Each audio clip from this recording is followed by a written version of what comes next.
DC. I see people did it on TV. I just wanted to do it myself. That was cool. There's a lot of things wrong with this country. And among the biggest things is that you can be in a hotel in this country and there's no kettle for an Englishman to make his tea. What is that? My name is David Monteith and I want to tell you, I'm changing the dialogue up a little bit here, so stay with me. I'm here to talk today because there is a voice in my head. And I'll tell you why there's a voice in the head after I've told you about my wife. You see, on Tuesday, I will be landing back in England. And it will be exactly 3 years since I walked my daughter down the aisle. I walked her down the aisle.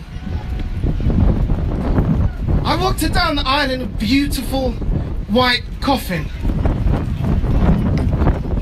She had died 2 weeks previously, the day before she was born.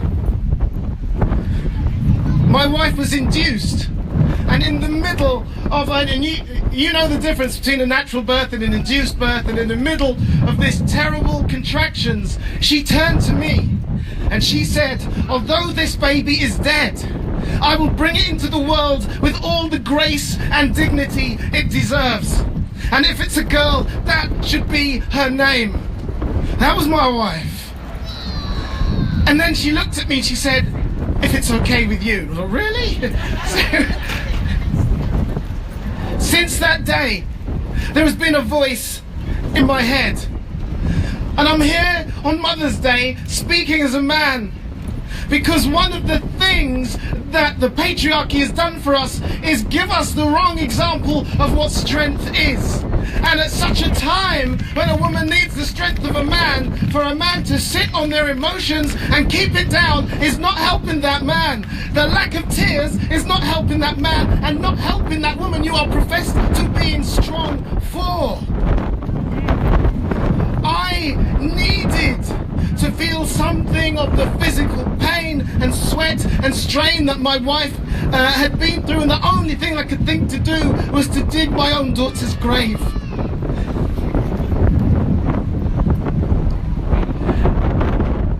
As men, we are your closest allies, and we are being failed.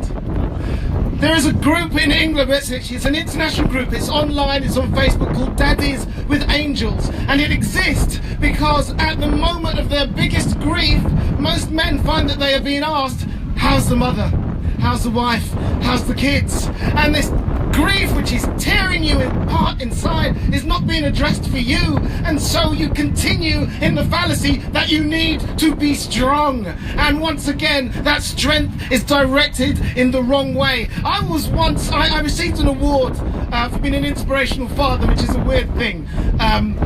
And after I gave my speech, a man came up to me. He just looked at me. He didn't say a word, and his eyes were red. And I was like, I don't know what's going to go here. Are we going to fight here? Are we going to... I no love. I've got no idea what's about to happen. And he took me in his arms, and he squeezed me, and I couldn't help... This guy is ripped. I could just hold it in a little bit, because this guy is putting me to shame. And he stepped back, and when he found his voice, he said to me, I'm a soldier. I've served abroad and I've had men die in my arms, and I could not go through what you are going through.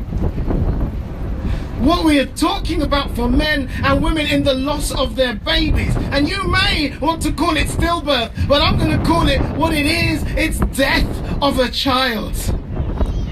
And you may think that you just kind of got to get on with it, but these things bring trauma. And the latest research shows that it brings trauma that changes you on an epigenetic level, meaning that you do not feel different, you are different, your brain is being rewired on a chromosomal level. Trauma is now your life companion, and it needs to be attended to. There is a voice in my head, but I'm not the only one with a voice in my head. In this great country of yours, the latest figures show us that 24,000 women a year will have their babies die. 24,000, what kind of a figure is that? That means that before this Mother's Day is done, before you go to bed tonight, approximately 68 mothers will not have a child in their hands that is breathing. And I have stood there with my child in my hands, willing her to breathe, open her eyes thinking maybe it's a joke and she will live, and she has not lived. And I know that trauma.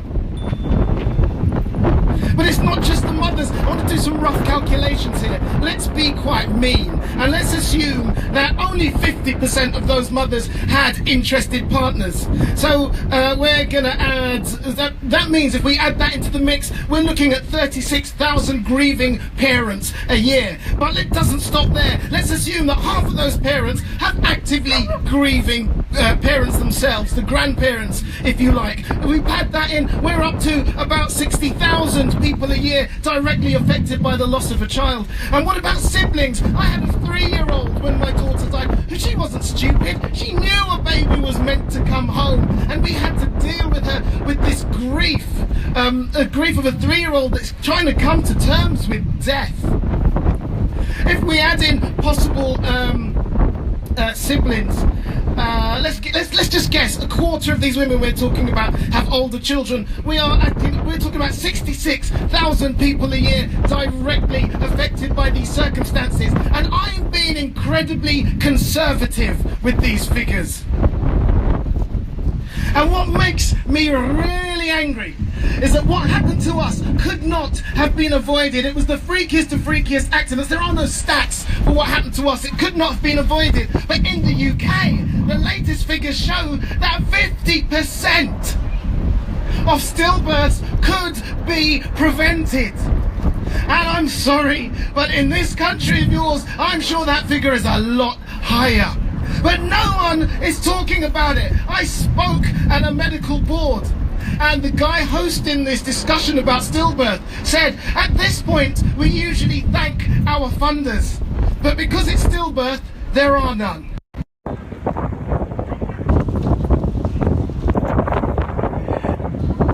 The death of my daughter could not have been prevented. And the fact that there is not more being done to prevent the deaths of babies every year is an indictment on every decent thinking person in this country and my country. That's a first world problem. And throughout all of it, there is a voice in my head. And that voice means I don't even care about all the stats. It means I'm dealing with the second part of this problem. We can talk about how to prevent stillbirth, how to protect our mothers, but once it has happened, we then start our bereavement journey.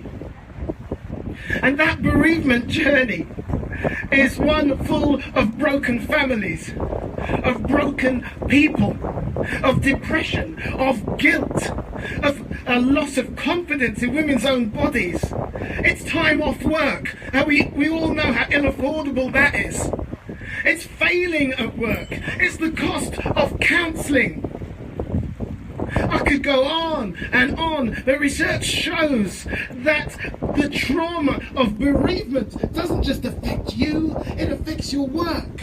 It affects those around you. It impacts on the economy. It goes bigger and bigger and bigger. And by simply investing in some very simple things to avoid this, we could be saving money in the long run. And yet we continue to let our children die, and our mothers grieve, and our fathers fall apart and turn to drink and drugs and violence and all the rest of it. How do we claim the term civilized and allow this to happen? There is a voice in my head, and it screams 4 words. I want my baby. I want my baby. I want my baby. I want my baby. And it's not fair. And it's not right. And I want my baby. And sometimes that voice is a whisper. And sometimes it's a great big roar. And sometimes I'm broken, and sometimes I'm okay. And I can laugh, but I never forget. Don't talk to me about, I didn't want to talk to you about it because I didn't want to remind you. You think I've forgotten? and my child is dead, and we do nothing. We have a saying at the moment in the UK, we're saying let's break the silence. People have said we need to talk, we need to share our stories, because unless we do, people are not going to realise how serious bereavement and tragedy is tearing us apart. Giving us fear for a subsequent pregnancy, that 9 months of pure and utter fear. It's why my wife and I are starting a charity called Grace in Action, in which we intend to raise the profile of grieving parents and those that work through them. And let me just say, I love me my doulas and midwives and birth professionals. You're our heartbeat. And remember this, and I'm very, very sorry to say this, there is no such thing as an okay midwife or doula. You're either good or you're rubbish. There's no middle ground. So the other thing we say is say their names. We need people to know that, do you know, sometimes you have people go, well, it's a good thing you've got another one. Really? Would you like to choose one of your children to die and think that's all right? So we say their names. Grace, that's my daughter's name, I'll say it out loud. She was a real.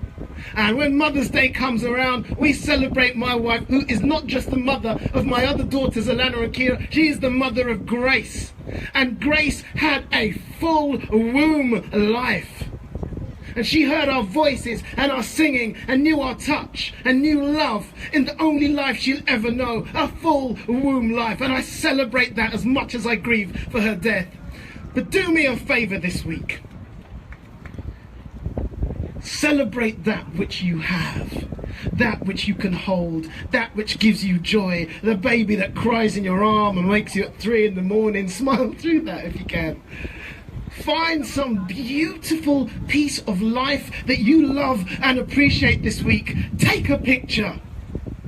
Put it online on Facebook and Twitter and hashtag it for me, a moment for Grace. Celebrate life in all its forms. I'm going to collate every hashtag I can find with a moment of grace as an example to people that people care and that these things matter. So despite the damning nature of my message, I want to end by saying let's celebrate that which we do have and use that as fuel to end the silence on the bereavement tearing us apart. Remember that number. 24,000 grieving mothers a year who have no chance to see the colour of their children's eyes or hear their laugh or watch them play with friends. It's kind of unacceptable. Thank you so much for your time.